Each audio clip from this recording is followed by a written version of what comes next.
حدود میں داخل ہوئے تو یہودی نے، ایک یہودی ہے اس کی نظر بہت تیز تھی، اس نے آپ صلی اللہ علیہ وآلہ وسلم کو دیکھا تو وہ پکار اٹھا کہ ایک گروہ یثرب مبارک کو جس سوار کا تمہیں انتظار تھا وہ آن پہنچا۔ تو اس وقت جو انصار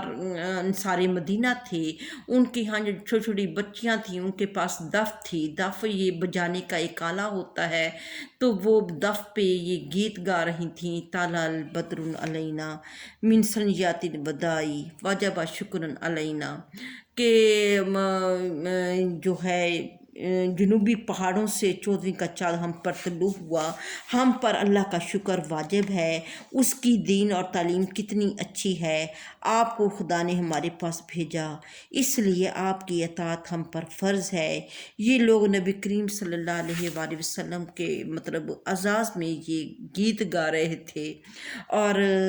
جب آپ یثرب میں داخل ہوئے وہ جمعہ کا دن تھا، اور آپ تقریباً 22 سپٹمبر 622 عیسوی کو آپ کا یہ 622 عیسوی میں آپ مدینہ داخل ہوئے۔ اور سب سے پہلے آپ جو ہے مدینہ جب داخل ہوئے تو جمعہ کا دن تھا، جمعہ کی نماز پڑھنی تھی، تو مسجد بنی سلمہ، ایک محلہ تھا بنی سلمہ نامی، اور آپ نے سب سے پہلے جو جمعہ کی نماز تھی یہیں پر ادا کی۔ اب بھی وہاں پہ مسجد بنی سلمہ ہے جس میں آپ نے پہلا جمعہ اس مسجد میں ادا کیا، اس جگہ ادا کیا۔ اب وہاں پہ جس جگہ آپ نے پہلا جمعہ ادا کیا تھا اس جگہ ایک مسجد بن گئی ہے جس کا نام مسجد بنی سلمہ ہے، اور تقریباً 100 آدمی اس جمعہ میں شریک ہوئے تھے، 100 آدمی اس جمعہ میں شریک ہوئے تھے۔ اور پھر آپ صلی اللہ علیہ وآلہ وسلم مختصراً واقعات بتا رہی ہوں، ویسے تفصیل تو بہت زیادہ ہے، اتنا ہمارے پاس ٹائم نہیں، سلیبس ہمارا زیادہ ہے۔ تو آپ صلی اللہ علیہ وآلہ وسلم ایک اونٹنی پہ سوار تھے، اور آپ ہر جو انصاری تھی اس کی خواہش تھی کہ آپ صلی اللہ علیہ وآلہ وسلم اس کو میزبانی کا شرف بخشیں، لیکن آپ صلی اللہ علیہ وآلہ وسلم نے اپنی اونٹنی کو آزاد چھوڑ دیا کہ یہ جہاں بیٹھے گی وہیں اسی گھر میں میرا قیام ہوگا۔ تو اذن الہی سے جو آپ کی اونٹنی ہے یہ حضرت ابو ایوب انصاری کے گھر کے سامنے بیٹھ گئی۔ تو ابو ایوب انصاری کا گھر جو تھا یہ 2 منزلہ گھر تھا، تو جو پہلی منزل تھی وہاں پہ یعنی کہ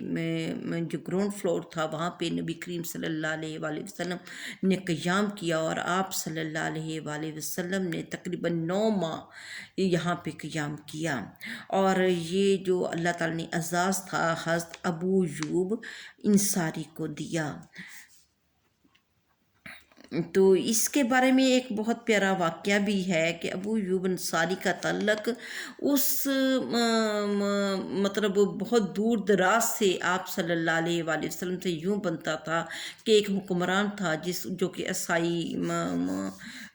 عصائیت کا ماہر تھا، تو اس کو کہیں پتہ چلا کہ آخری نبی جو آئیں گے وہ مدینہ کے اطراف میں بھی آئیں گے، یہاں پہ عزت کریں گے، تو وہ اپنے جرنیلوں کے ساتھ اور علماء کے ساتھ وہ اس شہر تشریف لایا کہ شاید اب آ جائیں۔ جو کتب حدیث میں لکھا ہوا ہے اس کے بارے میں وہ یہ ہے۔ اور پھر وہ اس نے ایک رکہ جو تھا وہ لکھا، اور پھر وہ رکہ جو تھا وہ اس نے اپنے جو سب سے بڑا عالم تھا اس کے پاس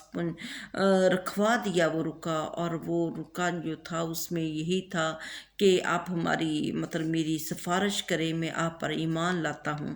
اور وہ کافی نسلوں سے وہ رکا اس طرح ہوتے ہوتے، اور انہی پادریوں کی اولاد میں سے جو حضرت ابو ایوب انصاری بھی تھے ان کے پاس وہ رکا محفوظ تھا ابھی تک، اور نسل در نسل وہ رکا چلتا رہا اور ابو ایوب انصاری کے پاس آ گیا۔ تو اس طرح یہ آپ کی اللہ تعالیٰ کی خاص حکمت تھی جو آپ کو یہاں پہ ٹھہرایا گیا۔ اور پھر یہ واقعہ بھی مشہور ہے، ایک دفعہ بارش ہو گئی، اور بارش چھت جو ہے اس کے وہ ٹپکتی تھی جہاں پہ حضرت ابو ایوب انصاری اور ان کی زوجہ رہتی تھی، وہ چھت ٹپکتی تھی اور پانی جو تھا وہ جمع ہونا شروع ہو گیا فرش پہ۔ تو ان لوگوں کے پاس ایک ہی لحاف تھا اور بہت خوب سردی پڑ رہی تھی، تو ان لوگوں نے پوری رات خود سردی میں یہ کانپتے رہے، اور جو پانی جمع ہو رہا تھا ان کی فرش پہ، تو اس کے اوپر انہوں نے اپنا لحاف ڈال دیا تاکہ آپ صلی اللہ علیہ وآلہ وسلم کی چھت جو ہے یہ نہ ٹپکے، یہ آپ صلی اللہ علیہ وسلم جو ہیں بارش کے پانی سے، چھت ٹپکنے سے وہ ڈسٹرب نہ ہوں۔ تو بڑے خوبصورت واقعات ہیں ابو ایوب انصاری سے متعلق۔ تو آپ صلی اللہ علیہ وآلہ وسلم ان کے ہاں 9 ماہ ٹھہرے۔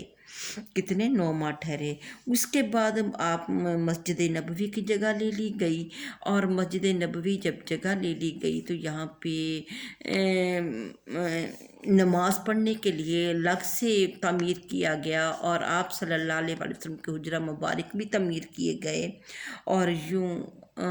جب اس کی تعمیر مکمل ہو گئی تو آپ صلی اللہ علیہ وآلہ وسلم 9 ماہ کے بعد مسجد نبوی کے ساتھ جو حجرات بنائے گئے تھے وہاں تشریف لے گئے۔ اور مسجد نبوی کی تعمیر میں سب سے بڑی بات یہ تھی کہ اس کی تعمیر میں نبی کریم صلی اللہ علیہ وآلہ وسلم خود شریک ہوئے، خود اپنے ہاتھوں سے اپنے گھرا بھی اٹھایا، اور اس کی اینٹیں اور اس کی لپائی اور اس کے بنیادیں رکھیں۔ اس جو مسجد ہے اس میں یہ پہلی دفعہ ایک چبوترا بنایا گیا جس کا نام صفہ تھا، اور جس میں یہ ایک ہاسٹل تھا جس میں جو طالب علم آتے تھے دین سیکھنے کے لیے وہ 24 گھنٹے یہیں پہ رہتے تھے، یہاں پہ قیام کرتے تھے۔ ان کا کھانا پینا بھی نبی کریم صلی اللہ علیہ وآلہ وسلم کی طرف سے ہوتا، یا کبھی وہ خود لکڑیاں کاٹ کے کماتے تھے اور اپنا وہ خرچہ چلاتے تھے۔ تو صفہ جو ہے یہ بھی، اور یہ مسجد نبوی کی تعمیر جو ہے 1 ہجری، جیسے ہی ہجرت کی اس کے ساتھ ہی، اب پہلے نبوی سال تھے مکہ میں، لیکن ہجرت کے ساتھ ہی ہجری سال شروع ہو گئے، اور 1 ہجری کو مسجد نبوی کی جو ہے وہ تعمیر ہوئی، اور 1 نبوی کو ہی یہ مطلب یہ صفہ اور یہ سب جو تعمیرات ہیں اس کا سلسلہ شروع ہوا۔ تو اب ہم دیکھتے ہیں کہ یہ تو ہو گیا کہ یہ یہاں سے جو ہجرت ہے یہ مکمل ہو گئی، لیکن ہجرت کے نتائج کیا ہوئے؟ سب سے بڑی بات یہ ہے کہ ہجرت کے نتیجے جو ہیں اس میں یہ ہوا کہ مسلمان ایک طاقت بن گئے، مسلمان ایک طاقت بن گئے۔ ایک پہلے مسلمان بکھری ہوئے شکل میں موجود تھے مکہ میں، کوئی ان کے اجتماعی قوت نہیں تھی، بلکہ مسلمان چھپ چھپا کر نمازیں پڑھتے تھے، وہ اپنی آزادی کے ساتھ اسلام کی تعلیمات پر عمل نہیں کر سکتے تھے۔ لیکن جب مسلمانوں نے ہجرت کر لی تو اب تمام یہاں پہ کوئی اس طرح کی روک ٹوک نہیں تھی، یہاں پہ مسلمان ایک قوت کی طاقت کے طور پہ سامنے آئے، اور مسلمانوں کا جو جتھا وہ زیادہ تھا باقی لوگوں کی نسبت۔ پھر ظلم کا خاتمہ ہو گیا، اس سے پہلے مسلمانوں پر ظلم و ستم ہوتے تھا، لیکن اب ظلم و ستم کا خاتمہ ہو گیا، مسلمان مظلومی کے وہ دور سے گزر گئے۔ اور پھر یہ تھا کہ مکہ میں پرامن ماحول مسلمانوں کو میسر نہیں تھا، جو کہ مدینہ میں پرامن ماحول میسر تھا، مکہ میں یہ ماحول مسلمانوں کے پاس نہیں تھا، اور پرامن ماحول میسر آنے کی وجہ سے اسلام کی اشاعت میں تیزی ہوئی، اور آپ صلی اللہ علیہ وآلہ وسلم نے نہ صرف مدینہ میں بلکہ مدینہ کے اطراف و اکناف میں بھی سب لوگوں کو اسلام کا پیغام پہنچایا، مختلف قبیلوں کو، مختلف بادشاہوں کو آپ نے اسلام کا پیغام دیا۔ تو اس طرح پرامن جو ماحول تھا یہ اسلام کی اشاعت کے لیے بڑا سازگار ثابت ہوا۔ پھر ہم دیکھتے ہیں اسلامی معاشرے کی تشکیل، اس کی بھی اسلامی معاشرے کی تشکیل۔ پھر ہم دیکھتے ہیں کہ مکہ جو تھا اس میں مسلمان کسی معاشرے کو تشکیل نہیں کر سکتے تھے، بلکہ میں نے پہلے بتایا کہ مسلمان منتشر شکل میں موجود تھے، لیکن مدینہ میں مسلمانوں کے پاس اجتماعیت آ گئی، اور جتنے بھی یہاں پہ دھڑے تھے، چاہے وہ یہودی ہوں، عیسائی ہوں، وہ انصار ہوں، وہ مہاجرین ہوں، سب یہاں پر جو ہیں ایک معاہدے کے تحت سب کو اپنے اپنے فرائض سونپ دیے گئے۔ تو اس طرح اسلامی معاشرے کی تشکیل ممکن ہو گئی۔ تو اسلامی معاشرہ جو ہے اسلام کی ترقی کے لیے، اسلام کی صحیح شکل دنیا کو دکھانے کے لیے اسلامی معاشرے کا قیام انتہائی ناگزیر تھا۔ اور جب اسلامی معاشرہ تشکیل پا گیا تو اب لوگوں کو اندازہ ہوا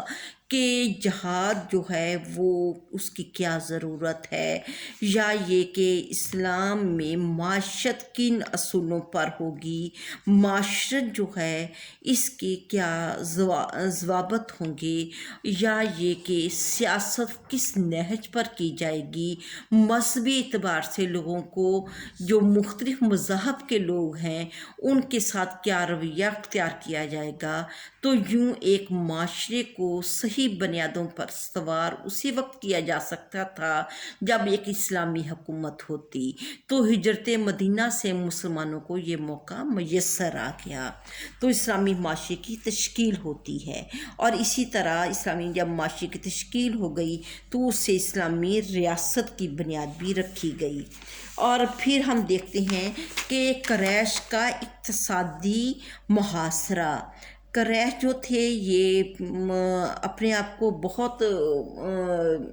یوں سمجھ لیں، یہ اپنے آپ کو علاقے کا چودھری سمجھتے تھے اور یہ کسی کو خاطر میں نہیں لاتے تھے۔ قریش تجارت کرتے تھے، معاشی حالت اچھی خاصی تھی، اس کے علاوہ بت پرستی سے چڑھاووں کی شکل میں ان کے پاس بڑا پیسہ آتا تھا، حج کے دنوں میں لوگ آتے تھے اور خرید و فروخت ہوتی تھی، اس وجہ سے بھی یہ اقتصادی لحاظ سے یہ کمزور نہیں تھے۔ لیکن اب یہ ہے کہ قریش کی کا اقتصادی محاصرہ، وہ محاصرہ کیسے ہوا؟ کیونکہ جو جہاں سے یہ تجارت کرتے تھے شام یا دوسرے علاقوں کی طرف جاتے تھے، وہ رستے جو تھے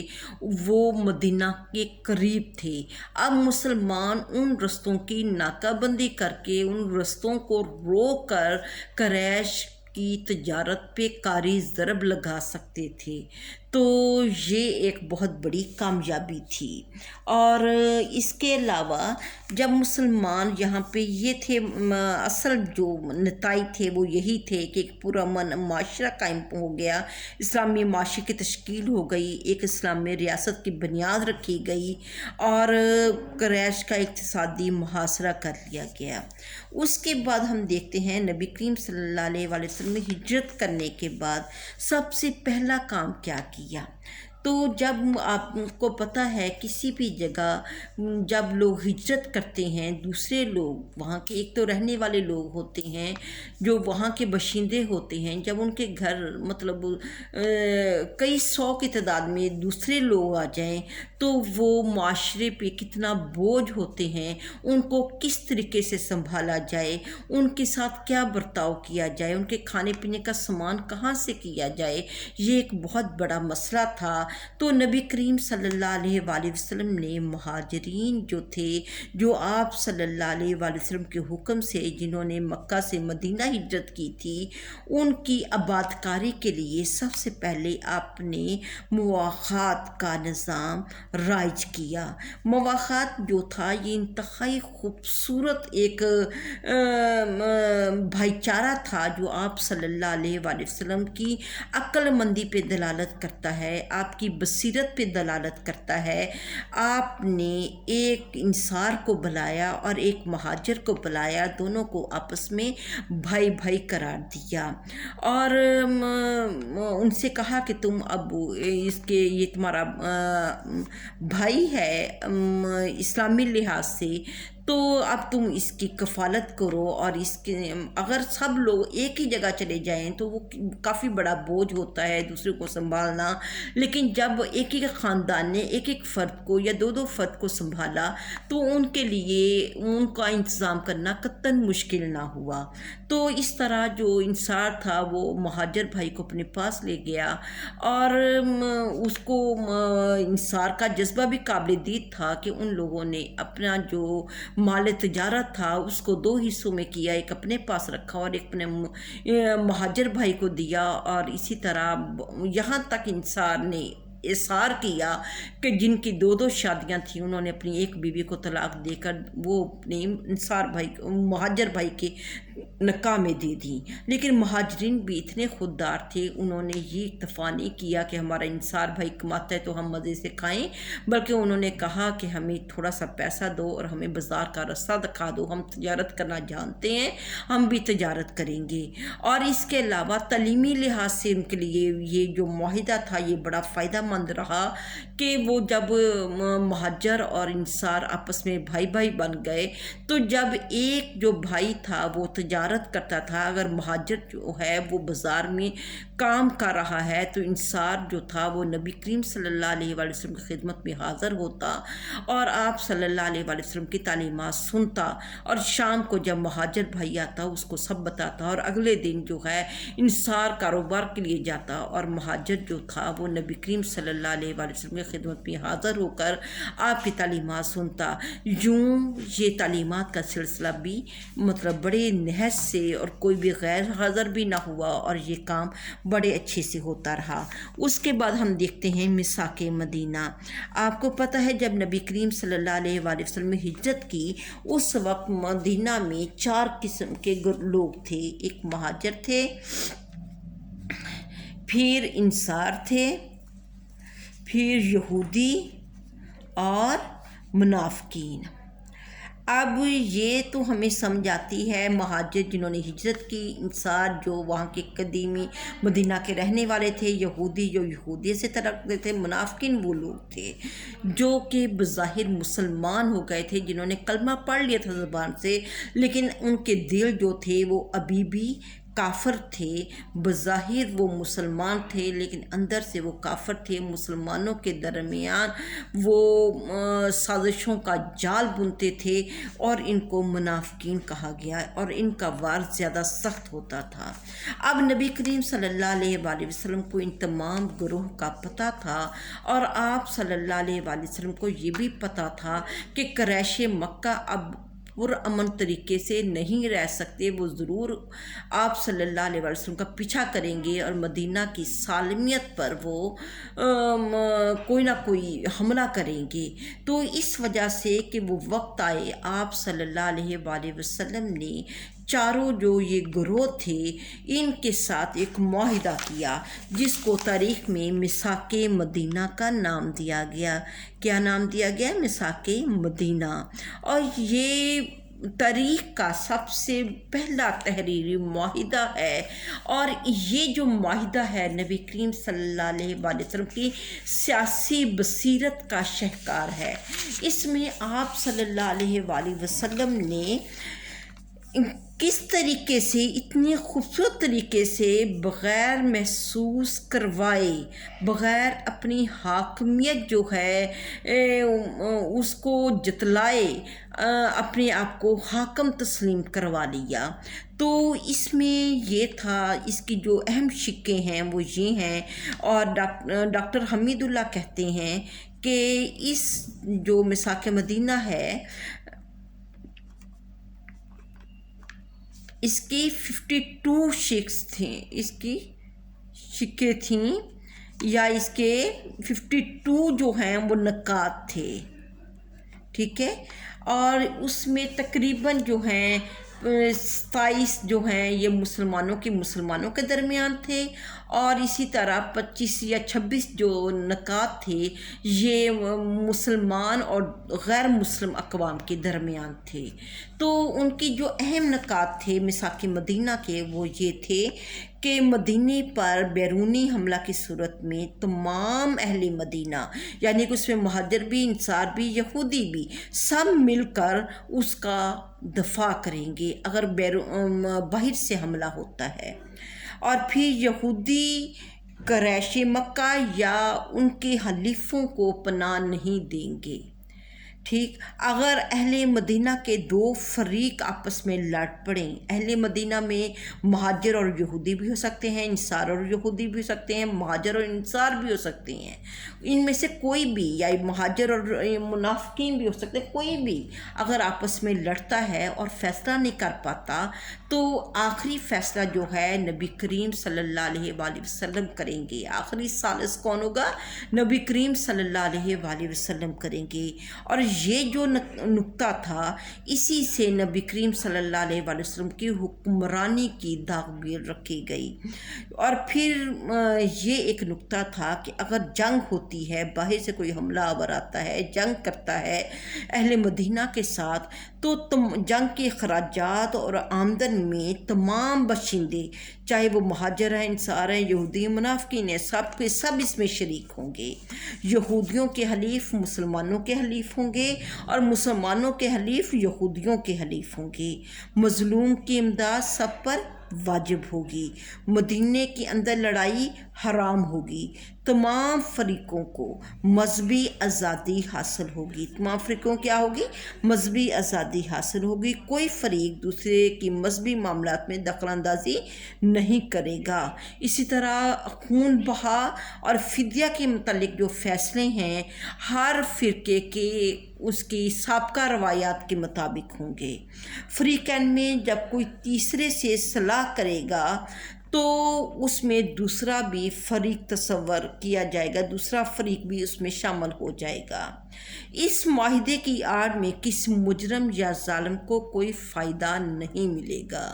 اور پھر یہ ہے کہ ہر محلہ اپنے اپنے امن کا ذمہ دار ہوگا، اپنے اپنے محلے میں امن رکھنے کا، ہر محلے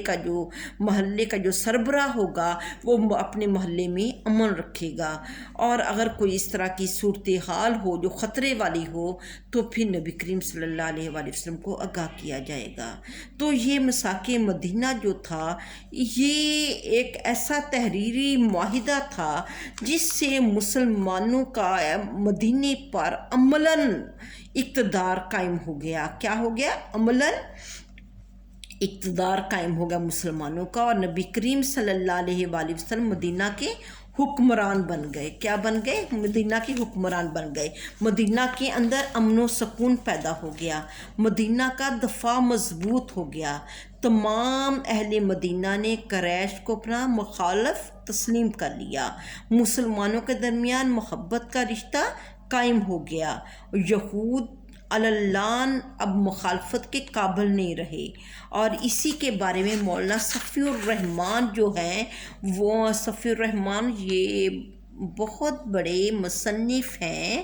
جنہوں نے صفی الرحمان مبارک پوری